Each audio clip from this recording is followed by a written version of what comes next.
जय हिंद दोस्तों, मैं साकिब मलिक स्टडी ट्रायंगल में आप सभी का स्वागत करता हूं।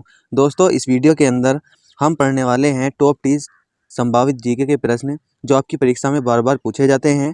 जी हां दोस्तों, जो विगत परीक्षाओं में आए हुए प्रश्न हैं वन लाइनर की फॉर्म में हम इन प्रश्नों को पढ़ने वाले हैं। तो दोस्तों, अगर आप किसी भी कॉम्पिटिशन की तैयारी कर रहे हैं, जैसे एसएससी के किसी भी एग्ज़ाम या यूपी पुलिस, दिल्ली पुलिस या किसी भी स्टेट एग्ज़ाम की आप तैयारी कर रहे हैं, तो ये प्रैक्टिस सेट या संभावित जीके का वन लाइनर जो है वो आपके लिए बहुत ज़्यादा इंपॉर्टेंट होने वाला है। तो चलिए स्टार्ट करते हैं। पहला प्रश्न आप लोगों के सामने है, वसा में घुलनशील विटामिन है।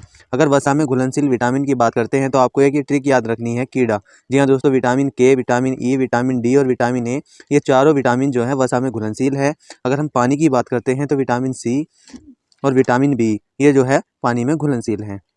नेक्स्ट प्रश्न आप लोगों के सामने है, गोबर गैस। जी हाँ दोस्तों, जिसको हम बायोगैस भी बोलते हैं, इसमें मुख्य क्या होता है? तो दोस्तों, इसका आपका राइट आंसर हो जाएगा मीथेन होता है। प्रश्न नंबर 3 आप लोगों के सामने है, गांधी जी के किस गोलमेज सम्मेलन में भाग लेने के लिए लंदन गए थे? तो दोस्तों, अगर गांधी जी की बात करते हैं तो दूसरे गोलमेज सम्मेलन में यह इसमें भाग लेने के लिए गए थे। अगर हमसे बात की जाए कि तीनों गोलमेज सम्मेलनों में किसने भाग लिया था, तो डॉक्टर भीमराव अम्बेडकर आपका सही आंसर होगा। नेक्स्ट यहाँ पर है प्रश्न नंबर 4 आप लोगों के सामने, भारत के आज दिन में प्रयुक्त होने वाला शब्द सत्यमेव। जी हाँ दोस्तों, जो भारत का राज्य चिन्ह होता है उसमें जो प्रयुक्त होने वाला शब्द है सत्यमेव जयते, वो किस उपनिषद से लिया गया है? तो इसका आपका राइट आंसर हो जाएगा मुंडको उपनिषद से।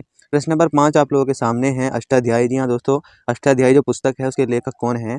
तो इसका आपका राइट आंसर है पाणिनि जो है अष्टाध्यायी पुस्तक के लेखक हो जाएंगे। नेक्स्ट अगर हम बात करते हैं यहाँ पर, आप यहाँ पर देख सकते हैं प्रश्न नंबर 6 आप लोगों के सामने, मुद्रा राक्षस नाम तक किसने लिखी थी?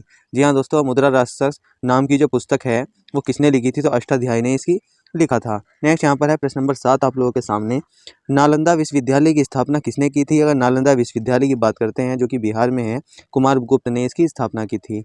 नेक्स्ट प्रश्न आप लोगों के सामने है, विश्व का सबसे बड़ा कॉफ़ी उत्पादक देश कौन सा है? अगर कॉफ़ी उत्पादक देश की बात करते हैं तो ब्राज़ील जो है पूरे विश्व का सबसे बड़ा कॉफ़ी उत्पादक देश हो जाएगा। प्रश्न नंबर 9 है, दुधवा राष्ट्रीय उद्यान कहाँ पर है? अगर दुधवा नेशनल पार्क की बात करते हैं तो उत्तर प्रदेश में है, ये आपको याद रख लेना है। और प्रश्न नंबर 10 आप लोगों के सामने है, किस तापमान पर जल का घनत्व अधिकतम होता है? तो -4 डिग्री सेल्सियस आप लोगों को याद रख लेना है, यहाँ पर जल का घनत्व सबसे अधिक होता है। नेक्स्ट यहाँ पर है प्रश्न नंबर 11 आप लोगों के सामने, जब बैरोमीटर का पैमाना अचानक गिर जाए तो यह किस बात का संकेतक या सूचक होता है? अगर यहाँ पर हम बात करें बैरोमीटर के पैमाने की, तो अचानक अगर यह गिर जाता है तो अधिक आंधी तूफान आने की संभावना होती है। प्रश्न नंबर 12 है, बैरोमीटर से संबंधित है, बैरोमीटर से क्या मापा जाता है? तो बैरोमीटर से वायु दाब मापा जाता है। नेक्स्ट यहाँ पर है प्रश्न नंबर 13 आप लोगों के सामने, शतरंज का जन्मदाता किसे कहा जाता है? अगर हम शतरंज के जन्मदाता की बात करते हैं तो भारत को कहा जाता है। प्रश्न नंबर 14 आप लोगों के सामने, मानव शरीर में रक्त का थक्का किस विटामिन के कारण जमता है? जी हाँ दोस्तों, जो ब्लड क्लोटिंग होती है वो किस विटामिन के कारण होती है? तो विटामिन के द्वारा रक्त का थक्का हमारे शरीर में जमता है। प्रश्न नंबर 15 आप लोगों के सामने है, सोना किस अम्ल में घुल जाता है? जी हाँ दोस्तों, जो सोना धातु है वह किस अम्ल में घुल जाता है? तो अम्लराज में यह घुल जाता है, और अम्लराज को ही हम एक्वा रेजिया के नाम से जानते हैं। दोस्तों, बहुत ज़्यादा इंपॉर्टेंट प्रश्न हैं, सारे प्रश्न प्रीवियस ईयर हैं जो आपकी परीक्षाओं में पूछे जा चुके हैं। तो इस क्लास को आपको लास्ट तक जरूर देखना है, क्योंकि आप किसी भी एग्जाम में इसमें से एक न एक प्रश्न जरूर मिल पाएगा। यहाँ पर है एक्वा रेजिया, आयतन के अनुपात में 3:1 में होता है, यह किसका मिश्रण होता है? अगर बात करते हैं अम्लराज एक्वा रेजिया की, तो यहाँ पर सांद्र हाइड्रोक्लोरिक अम्ल जिसको हम HCl बोलते हैं वह 3 इसके अणु होते हैं, और सांद्र नाइट्रिक अम्ल के 1 अणु होता है, इसको मिलकर यह एक्वा रेजिया या अम्लराज बनता है। नेक्स्ट यहाँ पर है प्रश्न नंबर 17, श्रीनगर की स्थापना किसने की थी? तो श्रीनगर की स्थापना दोस्तों अशोक ने की थी, ये आपको याद रख लेना है। प्रश्न नंबर 18 आप लोगों के सामने है, ऑक्सीजन की खोज किसने की थी? अगर हम बात करते हैं ऑक्सीजन की खोज की, तो यह प्रिंसटले ने ऑक्सीजन की खोज की थी।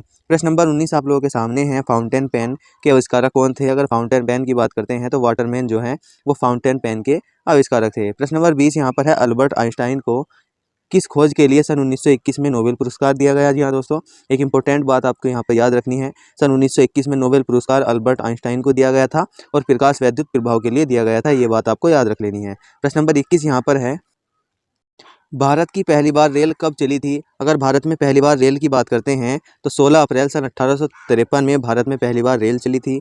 और प्रश्न नंबर 22 है, चीन की महान दीवार जिसको हम great wall of great wall of China बोलते हैं, इसका निर्माण किसने कराया था? तो सिंह होंग ने इसका निर्माण कराया था। यह बात आपको याद रख लेनी है। प्रश्न नंबर 23 यहाँ पर है, किस राष्ट्रीय राजमार्ग को शेरशाह सूरी राजमार्ग कहते हैं? तो NH1 या नेशनल हाईवे 1 को हम शेरशाह सूरी मार्ग के नाम से जानते हैं। प्रश्न नंबर 24 है, शिव समुद्रम जलप्रपात किस नदी पर है? अगर शिव समुद्रम जलप्रपात की बात करते हैं तो ये कावेरी नदी पर है, ये आपको याद रख लेना है।